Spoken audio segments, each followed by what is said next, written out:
Do what's happening, my people. So what I'm coming to you with right now is season 2 of She's Gotta Have It. This is my reaction, my review for it. And going into it, I'm happy it's back on. I remember the first season, and there was a lot of beauty in it, in her persona and stuff, but there was a lot of things I didn't like her sexuality and stuff. Maybe I'm a country brother from Louisiana, like it's kind of maybe you could say it's intimidating or something. So going into season 2, I'm like, man, I don't want to see it with all kind of people and stuff. I'm like, I kind of was arguing with people. I'm like, man, she's a beautiful lady and stuff, but she kind of thottish and stuff.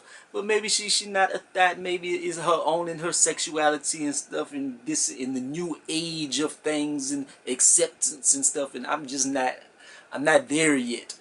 So going into it, I was a little weary. But it starts off, she has her relationship with a female companion and stuff. And I seen that going downhill. I'm like, they're not going to be together the whole season. But by episode 2, you kind of could see why they were going to break up and stuff. I'm like, yeah, it was kind of a quick and hasty breakup and stuff. Like, her having a good relationship with the daughter and stuff. I guess the other female felt like she was undermining her or something, but I thought they had a kind of healthy, nice relationship or whatever. But I guess she wanted more structure in the child's life or whatever. Like, that's one thing about Nola, she is not structured at all.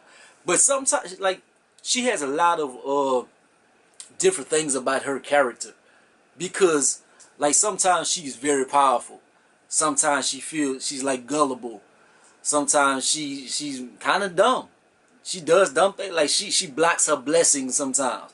There are a lot of scenes on here, but it's about growth as well. It's about growth. Her character grows during the season, but she have a lot of moments where like great things come to her, and it's like she's like, I don't know if this is right for me. This opportunity and this money that's coming, because it's undermining my artistry and stuff. So she go back to struggling, or she just block a blessing and stuff. And I'm like, I'm looking at it like, man, I wish one of them opportunities would come my way and stuff.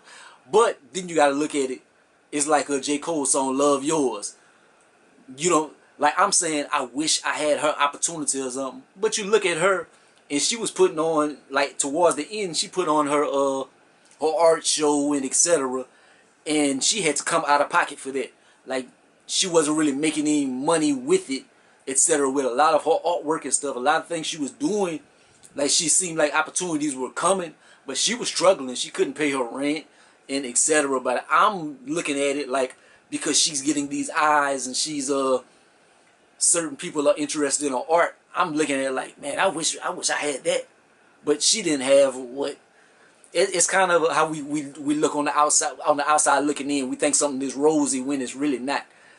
Because but I gotta give this show and Spike Lee and them, the creators, I gotta give them a lot of props, because I was thinking about it, and you could see behind me, like, I have my little paintings and stuff, and I was like, I actually started, because I've been drawing my whole life, but I never was painting until the end of season 1. The end of season 1, that's when I started painting. And if you could look in that corner right there, Nola Darling, she has that Malcolm X painting in her house and stuff. Like, it's way bigger, but she has that painting. And I'm like, damn, I painted that. I painted that after I watched the season 1 and stuff. So it had a lot of influence towards me and towards my artistry as well. So this show, it meant more to me than I thought that it did. Because I'm like, man, this entertaining show and stuff, but like, the artistry that they do show in it, like, is very beautiful. And some things are like uneasy and stuff like that.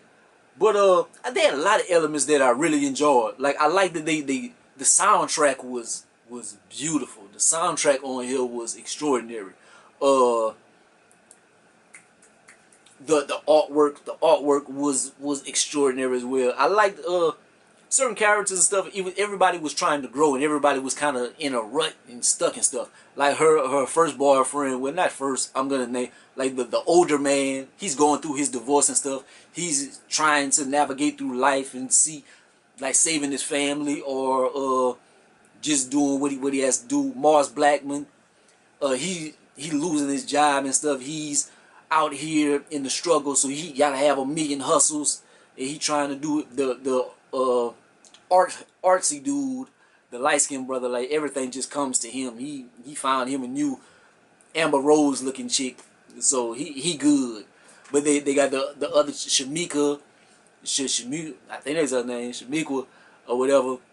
And she had some scenes on there. I was watching her, and when I seen her go back to the ass place, like she was going to do her ass again, I was like, I know she's not about to do that. Because on season 1, her ass exploded and stuff. I'm like, I was looking at it like, I was shaking my head. But she set the woman up. So they arrested her. So black girls and stuff, it wouldn't happen to them. So I was like, okay. I was very mad because I was like, she going to do this again. Fat Joe, he did a good job on this season, man. Because I was looking at his character. I'm like, they kind of made him a buffoon sometimes. It's like, yo, God, and he had. But then I'm looking at it. I'm like, because Fat Joe, if you pay attention to him, like Fat Joe, gangster is nigga. Like he has a lot of respect, and he is like he didn't went toe to toe with the Giants and stuff, and like him and Jay-Z was battling back in the days, and him and Rockefeller, they had like wars and this and that. Like he's respected in the streets. Like if you don't know Fat Joe's story, you need to brush up on it. So I'm like, at first I'm like, he kind of playing a buffoon and stuff, but I'm like, the character he's playing, he's actually playing the character. So after a while, I start looking at it. I'm like, man, for him to put himself in that character like that and have these mannerisms and dedicated to, I'm like, man, he did a good job, man. He did a real good job. Man, there was a lot of stuff, man. But certain things I didn't like they had the streaming service. They wanted to highlight Nola. They wanted her to do an art campaign and stuff. And she like, I don't want them to, they're going to compromise my artwork and stuff. Before she even talked to him, she was like, they're going to compromise my artwork and stuff. And they offering a bag and stuff. Like, I'm in my mind, I'm thinking like, man, somebody let Tidal hit me up and be like, we've been watching you on Instagram and we love your art. And Jay-Z would love to highlight at you to do a art campaign or something. Shit. Man, it could be Spotify or whatever, Audio Mac. Shit, they highlight me. Oh, what's at it? Give me that change.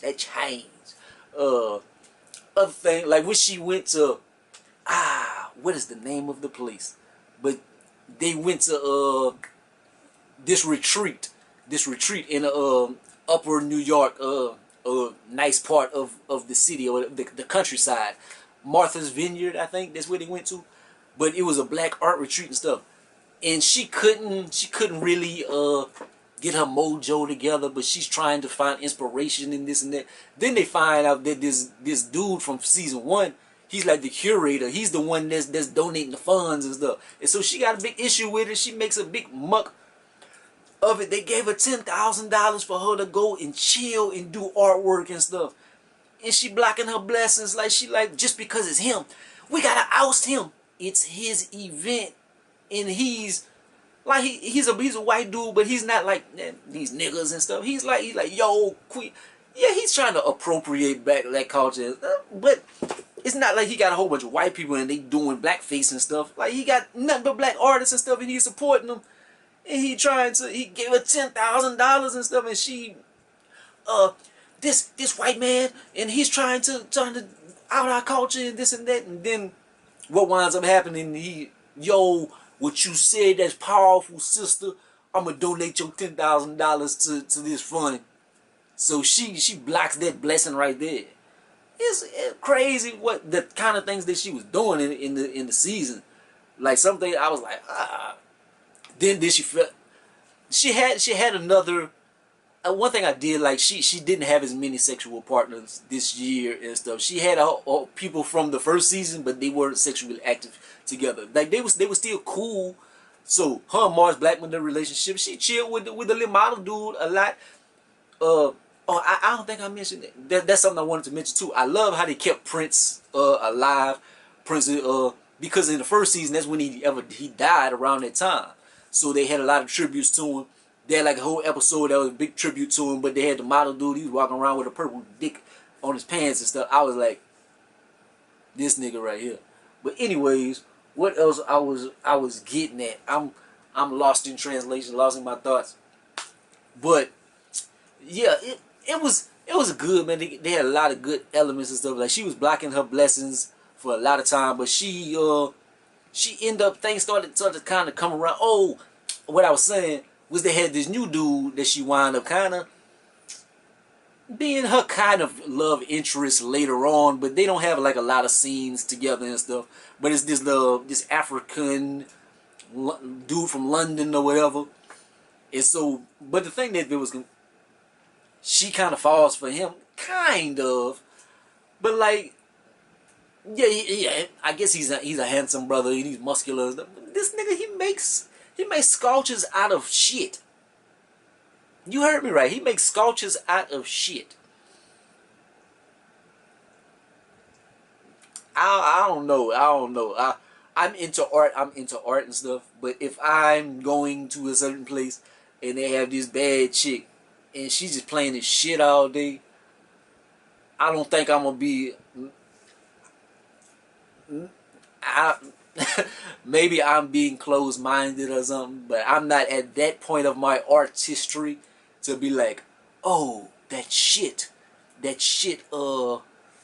sculpture, it speaks to me. It's still shit. He could add mud or something, clay, ceramics, anything, but shit. I guess it worked for him or whatever, but they have the dynamics, like, but it's like they was yin and yang. Like anything he said, he was like, you black people, y'all are mad because of y'all history and stuff.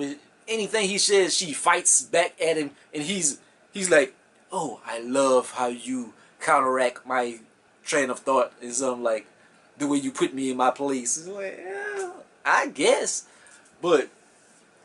Whenever they went to Puerto Rico, that was a beautiful thing as well, man. The way they captured the artwork and stuff with her portraits and stuff, like wherever she was taking pictures, like those pictures were beautiful. And the paintings in the season, like I know it's not the actress that was doing the paintings or whatever, but whoever was doing the paintings, like I think it might be the same lady that did the first painting in season 1, the big face portrait of her, but it looked similar to her work, like. Man, she did all that work for like this season. Like that's a lot of stuff to do, man. That woman, whoever did the paintings, is incredible. And you have a cliffhanger towards the end, like she builds up to her art show. So she finally builds up to her art show and stuff. And there's this mysterious piece. It is underneath some veils and stuff because she's been trying to find her artistry all year and she couldn't find it. Shout out to Rosie Perez, because she kind of helps Nola whenever they go to Puerto Rico, and that winds up being Mars Blackman's mama, Rosie Perez, and she played an integral part in Spike Lee's coming up because she was one of the first actresses like in his movies and stuff, and that helped her career as well. And Rosie Perez, she's an institution within herself. She's been doing her thing. Shout out to the lady, but she tells Nola some jewels and stuff about. You got to use your gift for everybody, not just for you and stuff. So that helps her. And so she does this piece, this mysterious piece. Like she has a beautiful art gallery at the end. But she has this mysterious piece behind curtains and stuff. And so people are like, seeing it, and they're like, it's rubbing people the wrong way. And people are crying and people are mad about it. And some people are like, whoa. And some people are... So I'm like, man, what is this piece? I'm like, they're not going to show it. I'm like, no. And I'm like, is it that? I hope it's not that piece from season 1 with everybody with the different things and stuff. Whenever she drew the dudes, I'm like, I hope that's not a mysterious piece. But it winds up, they do show the piece. And like she gave a big speech and stuff. Well, not a big speech, but she was talking to her friend about it, about what it meant and stuff. And like whenever I seen it, like the line work and stuff on it, I wasn't like super offended by it. Like everybody that's seen it on the show, they like, oh my god. I seen it, I was like, damn, that's beautiful. Like it looked like Photoshop or something, man. If somebody brush strokes and line work and stuff is that crisp and beautiful, like whoever did that painting right there is incredible. That painting at the end, yeah, it's a shock value type thing or something. But the painting in itself is beautiful, and just the inspiration of this season, I ain't gonna lie, just the artwork to it, the artwork, the music, the photography, the music. Mars Blackman, he was making his music and stuff, and I don't know if that was him singing, but if that was him singing, like I don't think that was him singing because he was on the stage, he performed like on the scene, but he was singing in other parts of the film as well. But he was like clowning and stuff, so I don't know if that was actually him singing. Oh, and he had some good parts. He was one of the standout characters as well, and he had messed with his old girl. And from season 1, and she was like, you left me. I was pregnant, and you left him, mess with Nola Darling. He like, wait, hold up, you was pregnant? So that was a big scene. Spoiler alert and stuff. But all in all, man, it was a good season, man. They had some parts of the show where like he went to Nola apartment. He was his sister kicked him out, so he went to Nola apartment and he was like on her toilet.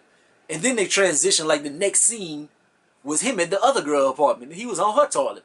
So I'm like the transition sometime wasn't the greatest in the world. Like the transition pieces and stuff was like so there was some like rough areas is part of like something making sense and stuff. So I docked a little bit in that. Some of the early sex scenes and stuff was a little over gratuitous and stuff. Like they was overdoing it a little bit. Like the first scene with her and her female lover and stuff, and like just they were kind of overplaying it a little bit. But after a while, they don't have as much sex during the season. But I'm like, it was so much sex till it was like it was uncomfortable. And like a lot of people that I talked to about it, that told me about this season, they were like, I tried to watch it, but I turned it off, man, because just at the beginning it was just so much sex, and I was like. I kind of got whatever they were saying whenever I watched it, because I was like, whenever she finally did have sex with the African dude, I fast forwarded. I'm like, but I'm ignorant though, because when I was seeing Mars Blackman, he had his sex scene with homegirl, and I was like, I'm happy for Mars. But like with Nola, I'm like, another one, yeah. But all in all, man, it was a good season. I would give it like an 8 out of 10. Just the visuals and stuff was so beautiful. The things they integrated with it is beautiful. Some story arcs in certain things and stuff, it could have been a little better. Certain things with her character, how she kept blocking her blessings and stuff, that was bothering and stuff. But it was a good season, man. I don't know if it's gonna be the last one or if they're gonna do it again. But I'm here for it if they have another one. But like, comment, subscribe, gonna be the greatest and the most hated. Peace out.